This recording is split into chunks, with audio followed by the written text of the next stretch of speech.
Apa kabar Formula Friends? Ketemu lagi sama gue Rainer di Formula Motor TV. Beda cerita sekarang di mana CX-5 itu bisa bersaing dengan CR-V. Kalau dulu ketika mobilnya pertama keluar tahun 2012, Mazda meluncurkan mobil dengan harapan menjatuhkan CR-V sebagai raja di kelasnya kala itu. Tapi berhubung masyarakat kita lebih mengenal nama besar Honda, mobil ini waktu itu nggak bisa bersaing. Tapi apakah itu artinya CX-5 ini mobil yang lebih buruk dibandingkan CR-V? Oh tentu tidak. Kami sudah menemukan 5 alasan untuk memiliki mobil ini. Ikuti video ini sampai habis. Tanpa basa-basi kita langsung masuk ke alasan pertama untuk memiliki mobil ini, yaitu fiturnya. Fitur hiburan dulu. Masuk udah keyless entry untuk mobil 2012. Nyalain udah start stop engine. Di setirnya ada audio steering switch dan ada cruise control. Lalu di belakangnya dia ada auto headlight, jadi kita bisa masukkan auto di sini. Kalau masih terang dia mati, kalau udah senja dia langsung nyala headlampnya. Dan di sebelah kiri untuk pengatur wipernya juga ada sensor otomatisnya. Jadi kalau masuk auto di sini dia akan kencang atau lambatnya sesuai derasnya curah hujan. Lanjut ke samping sini ada electric retract mirror. Di samping sini ada pengaturan joknya sudah elektrik dan ada lumbar supportnya juga, sama lah ya kayak rivalnya.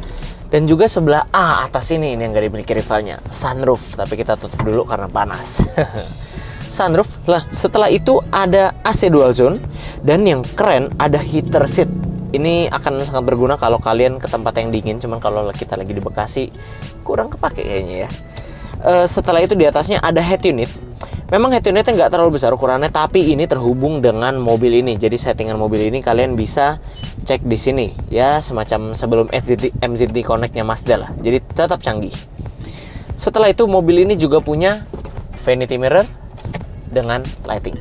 Jadi buat kalian ngaca-ngaca apa itu sudah sangat memadai. Gak berhenti sampai di situ, mobil ini juga punya mirror tengah yang sudah auto dimming. Jadi nggak day and night yang cetek-cetek tuh manual, tapi dia sudah auto dimming kayak di mobil-mobil Eropa. Setelah itu yang membuat dia makin mirip mobil Eropa adalah speaker bawaannya udah Bose Premium Audio. Beda dari kebanyakan mobil Jepang di kelasnya yang pakai speaker biasa-biasa aja, malah nggak ada mereknya. Kalau ini audionya udah mantep banget. Sedangkan untuk fitur keselamatannya dia sudah dilengkapi dengan 6 buah airbag, nggak cuma 2 ya, 6 buah airbag. Lalu dia pengeremannya sudah lengkap, ABS, EBD, BA udah ada traction control, ada active stability control, dan ada juga ISOFIX tentunya di belakang untuk kalian bawa yang masih punya anak kecil, electronic stability control, dan parking kamera. Kalau Mazda CX-5 sekarang terkenal sebagai mobil yang canggih, mobil Jepang rasa Eropa, dan mobil yang memberikan value for money yang baik, sebenarnya itu sudah dibangun dari awal ketika mobil ini pertama kali keluar di tahun 2012. Mereka sudah bangun yang pondasi yang kuat, yang sudah terbukti sekarang bisa dinikmati oleh mereka dan yang membeli mobil ini. Beda daripada dulu, di zaman mobil pertama kali keluar yang orang-orang tuh mindsetnya masih terlalu ke brand-brand yang lebih familiar gitu, seperti Honda ya. Mereka nggak terlalu mentingin hal-hal seperti fitur. Padahal yang namanya fitur itu nggak cuma bisa memanjakan selama perjalanan, tapi juga bisa memberikan rasa aman untuk di mobil yang fiturnya lengkap. Dan itulah yang di-provide oleh Mazda CX-5 GT tahun 2012 ini. Nggak heran kalau di tahun 2012 mobil ini kurang terkenal, karena zaman itu ya orang-orang taunya mobil ya cuma mobil aja gitu loh. Mereka belum paham yang namanya soal fitur itu apa sih gunanya gitu loh. Nah tapi ketika sekarang, ketika kita sudah mengenal pentingnya fitur pada sebuah mobil, kita sekarang bandingin Mazda CX-5 2012 ini dan CR-V tipe tertinggi di tahun yang sama. Udah jelas-jelas fiturnya unggulan CX-5 ini jauh.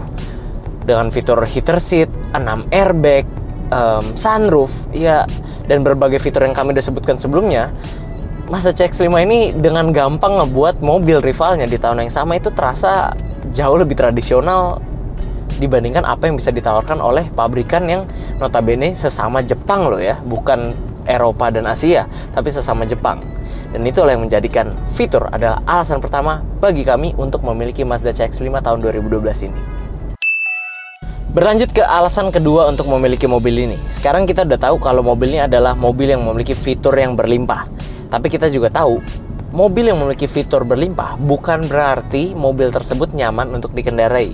Oleh karena itu, kita akan mencari tahu mulai dari kekedapan kabin, posisi berkendara, suspensi, hingga handling untuk mencari tahu seberapa nyaman sih mobil ini khususnya dibandingkan dengan rivalnya. Oke, sekarang kita akan cari tahu angka kekedapan kabinnya CX-5. Yuk.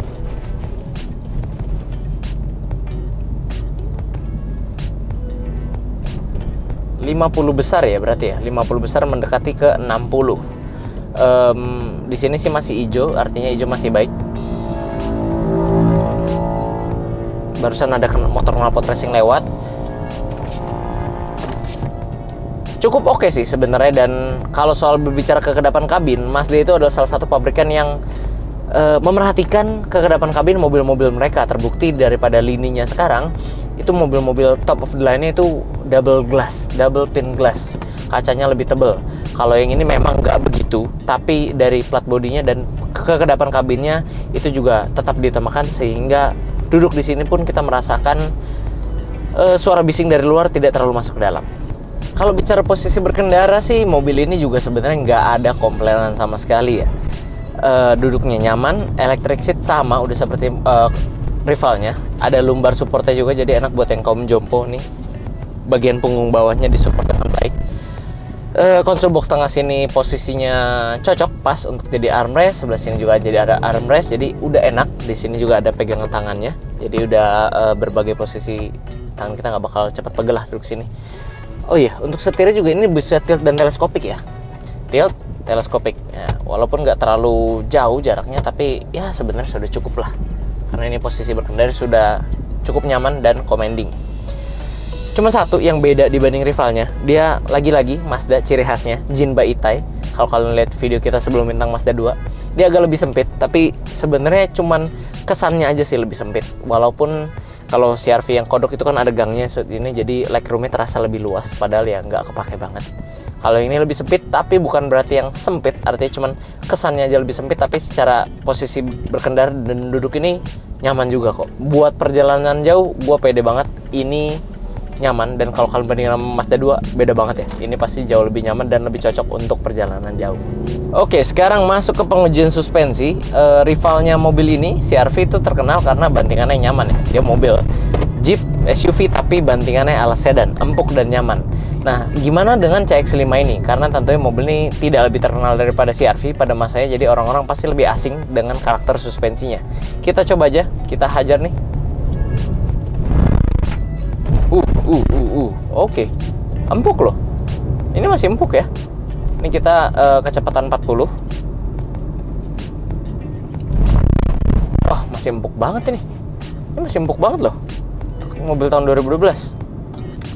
Coba kita pelanin lagi. Memang empuknya nggak empuk kayak si CR-V ya. Dia empuknya masih ada rasa stiffnya gitu, masih ada rasa kerasnya, tapi masih di tahap yang menurut kami ini masih bisa dibilang empuk.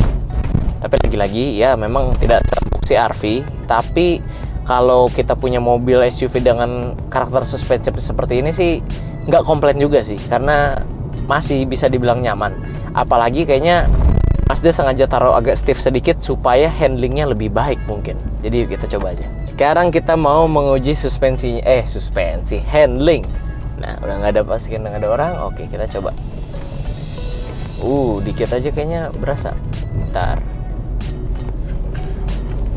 Pengendaliannya cukup direct, tapi mobilnya limbung seperti yang bisa kita harapkan. Tapi mungkin karena limbungnya tetap dapat karena mobilnya ground clearance-nya cukup tinggi, tapi pengendaliannya juga tetap direct karena suspensinya yang tadi yang agak-agak stiffnya itu loh, karakter Mazda banget. Jadi pengendalian tetap enak ya teman-teman ya. Pengendalian tetap enak walaupun mobilnya limbung. Jadi ya oke lah. Memang kita nggak bisa hilangkan limbungnya ya untuk mobil-mobil tinggi seperti ini ya. Tapi untuk teman-teman bisa ngebedain secara jelas, daripada CR-V, suspensinya memang lebih kerasnya khas Mazda, tapi jadi masih enak. Tapi pengendaliannya juga lebih dapat. Jadi dia ngalah sedikit di suspensinya, keempukannya, biar handlingnya dan pengendaliannya lebih pede ketika kita bawa dibandingkan rivalnya yang itu. SUV andalan Mazda ini dibekali mesin 2000 cc Skyactiv G 4 silinder 16 katup DOHC, di mana dari jantung pacu ini, CX-5 bisa mengeluarkan tenaga hingga 154 HP pada putaran 6000 rpm dan torsi maksimal hingga 200 Nm pada putaran 4000 rpm. Tenaga ini disalurkan ke penggerak roda depan melalui transmisi otomatis 6 percepatan. Oke, mungkin setelah mendengar spesifikasi mesinnya kalian belum bisa paham kenapa mesin ini kita jadikan alasan ketiga untuk memiliki mobil ini.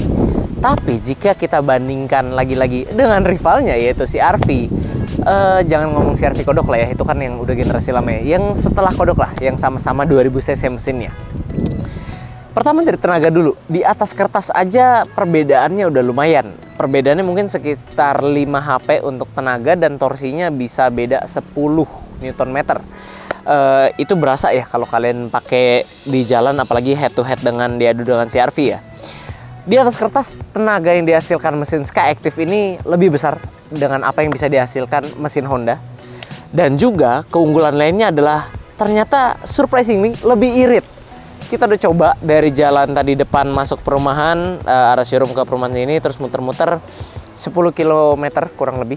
Kita dapat angka itu 11,3 km per liter setelah dikonvert dari MID Mazdanya yang angkanya 8,8 liter per 100 km. Kamu masih ingat kami waktu itu pernah test drive CR-V 2.0 2015. Kami mendapat angka waktu itu 10,3 km per liter, yang artinya emang sih beda tipis, tapi dengan mesin yang sedikit lebih bertenaga juga sedikit lebih irit, tentunya mesin ini lebih unggul dibandingkan apa yang bisa ditawarkan oleh rivalnya.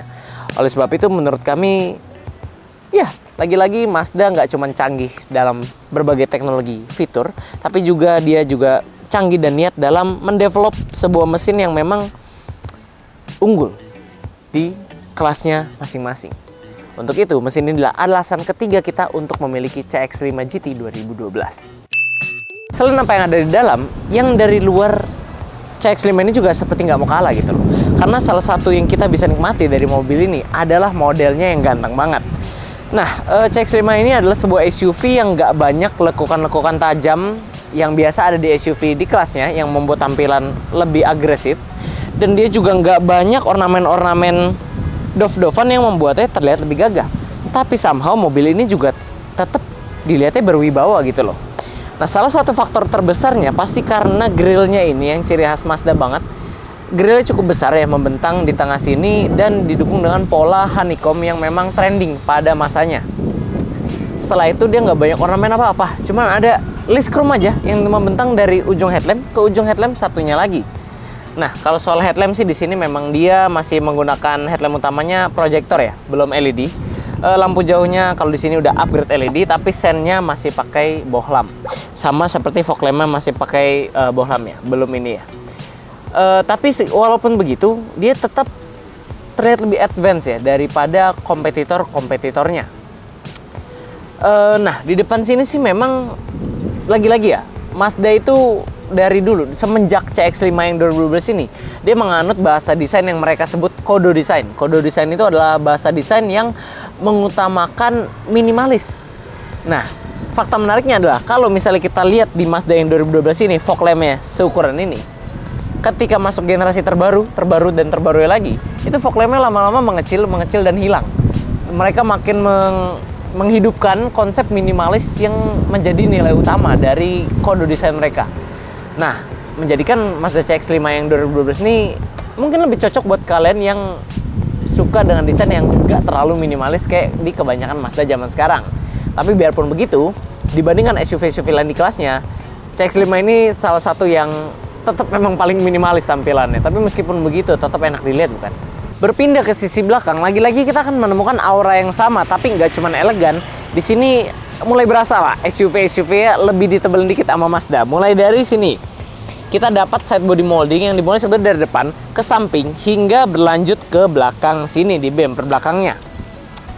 Nah, sama seperti di depan, konsepnya tetap elegan dan minimalis. Oleh karena itu kita nggak akan menemukan lekukan-lekukan tajam seperti di SUV di kelasnya, tapi lekukan tajam tersebut diganti dengan berbagai lekukan halus di sini yang mendukung tema mobil ini yang memang simple, elegan, dan mewah.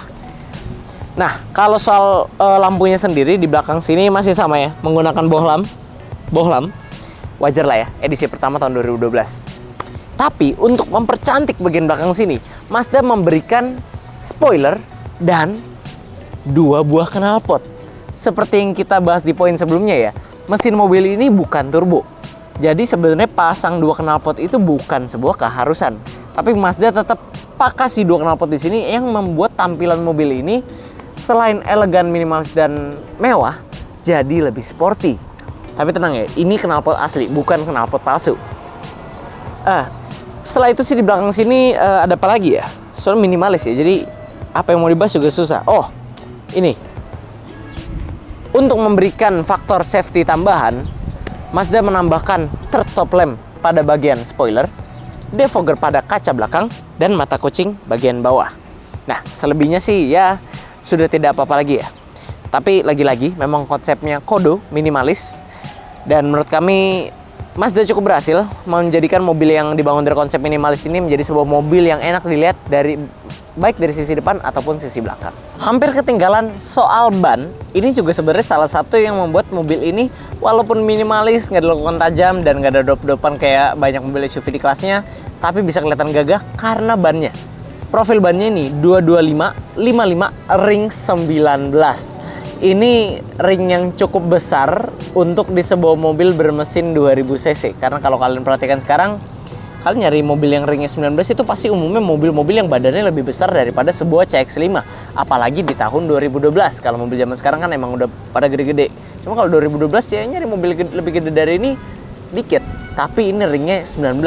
Tentunya di Formula Motor bannya kondisinya masih tebal, velg masih bagus juga, masih orisinil. Ya, bannya cukup tebal ya.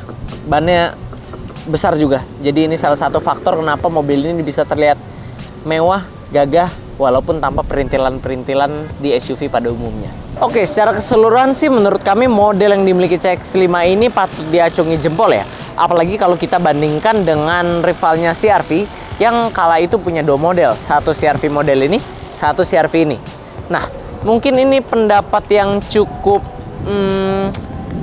berani dari kami, tapi menurut kami model CX-5 ini bisa dibilang lebih ganteng, atau enggak mungkin lebih fair kalau kita bilang lebih timeless lah dibandingkan CR-V 2 generasi itu. Terbukti karena CR-V setelah generasi yang keempat dia berubah drastis menjadi CR-V turbo yang kita kenal sekarang. Sedangkan Mazda CX-5 ini masih bertahan dengan tema kode mereka dari mereka lahir sampai sekarang. Nah, memang sih kalau model lagi-lagi sebenarnya balik lagi ke selera ya. Tapi menurut kami satu hal yang pasti adalah berbagai teknologi yang ditempelkan di eksterior Mazda CX-5 ini lebih advance dibandingkan kompetitor kala itu. Dan lagi pula model minimalis elegan ini akan lebih mudah diterima oleh kebanyakan orang karena memang modelnya simple, elegan, tapi tetap manis untuk dilihat. Yang menjadikan ini adalah alasan keempat untuk memiliki CX-5. Nah, alasan terakhir untuk memiliki Mazda CX-5 2012 adalah karena harganya. Tapi, mungkin ini akan sedikit berbeda daripada yang kalian pikirkan. Karena kalau biasanya kita sebut harga sebagai alasan memiliki sebuah mobil biasanya lebih murah dari rivalnya, CX-5 ini sebenarnya kebalikannya. Jadi kalau kalian misalnya cari harga pasaran CX-5 ini dengan rivalnya, CR-V, mau CR-V 2.0 atau 2.4, umumnya kalian akan menemukan harga Mazda CX-5 ini masih lebih tinggi daripada rivalnya tersebut.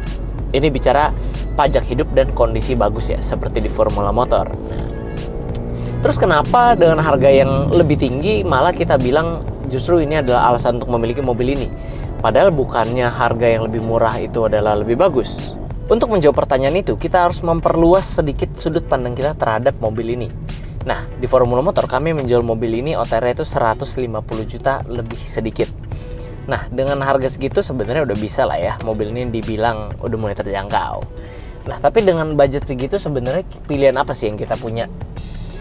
Kita mulai dari HR-V. HR-V mungkin dengan budget segitu HR-V S 2015 tipe terendah dan tahun tertua itu masih di atas itu. Atau mungkin Outlander PX 2013 yang cc-nya sama. Atau mungkin Juke RX 2016 yang tapi lebih compact. Mungkin Grand Vitara mungkin yang memang satu segmen, atau yang muat lebih banyak mungkin Rush 2016 kali ya, kisaran harga segitu. Tapi yang paling fair sih balik lagi ke CR-V 4 boleh, 2012 atau 2.0 ya. Nah, di antara ke-7 SUV yang tadi udah kita sebutkan, CX-5 udah jelas bukan yang termurah. Kita juga nggak mungkin lah cuap-cuap bohong gitu ya. CX-5 bukan yang termurah dibandingkan ke-7 SUV itu. Dan walaupun secara natural kita akan lebih tertarik dengan pilihan yang lebih murah, pada akhirnya sebenarnya ketika kita beli mobil, pasti kita nimbang-nimbang lagi dong. Kita bayar ini dapatnya apa gitu loh. Nah, kalau harga murah adalah kunci kesuksesan sebuah mobil, artinya Wuling Convero sudah harusnya dari dulu lebih laris daripada Toyota Avanza. Nyatanya bukan begitu kan? Makanya demikian hal pada CX-5 ini. Meskipun dia bukan yang termurah dibanding beberapa opsi lainnya di sama-sama SUV, jika kita berbicara soal fitur, rasa berkendara, performa mesin, dan ya bolehlah kita sebut model, CX-5 ini bisa dibilang salah satu yang terbaik hampir di seluruh faktor penentunya atau segmen-segmen yang sudah kita bahas tadi. Mazda itu memang bukan pabrikan yang terkenal untuk bikin mobil murah ya, apalagi ketika dia pertama kali muncul baru. Tapi Mazda itu adalah pabrikan yang punya kebiasaan mending bikin mobil yang agak mahalan dikit, tapi dari secara teknologi dan fitur bisa lebih long last daripada kompetitornya. Dan hal itu udah dilakukan Mazda bukan baru-baru ini ketika dia sudah mulai naik daun namanya ya, tapi dari awal banget ketika mobil ini keluar nih, CX-5. Sekaligus merupakan mobil pertama yang menggunakan konsep kode desain mereka, di mana konsep kode desain itu masih dipakai di hampir seluruh lininya hingga sekarang. Jadi dengan budget 150 jutaan tadi, kami rasa jika kalian mau pilih mobil yang paling update hingga sekarang, ya jawabannya adalah Mazda CX-5 GT 2012. Karena dengan budget segitu, mobil apa lagi yang bisa menawarkan kelimpahan fitur, kenyamanan rasa berkendara, dan performa mesin yang se-reliable Mazda CX-5 GT 2012 ini? Kami rasa susah ya kalau untuk nyebutin satu contoh aja. Dan itulah kenapa menjadikan harga adalah alasan kelima untuk memiliki mobil ini. Oke, setelah kita mencoba Mazda CX-5 ini, sekarang kita jadi tahu CX-5 adalah sebuah SUV yang memiliki segudang fitur canggih, tapi juga masih bisa memberikan rasa berkendara yang nyaman dan didukung pula dengan performa mesin yang udah jelas lebih unggul dibanding kompetitornya. Selain itu, mobilnya juga memiliki tampilan yang elegan tapi mewah, tapi harganya nggak mewah-mewah banget, alias udah terjangkau sekarang. Yang menjadikan mobil ini cukup menarik untuk dimiliki di tahun 2024 ini. Oke, buat teman-teman yang tertarik untuk mengenal mobil ini lebih lanjut, kalian bisa hubungi kami melalui Instagram resmi kami di @formula_motor, dan kami juga punya akun TikTok baru di mana kalian bisa melihat seluruh stok kami secara virtual, yaitu di @stock_formula_motor. Kalau akun TikTok pertama kami kan @formula_motor, itu pasti udah pada follow lah.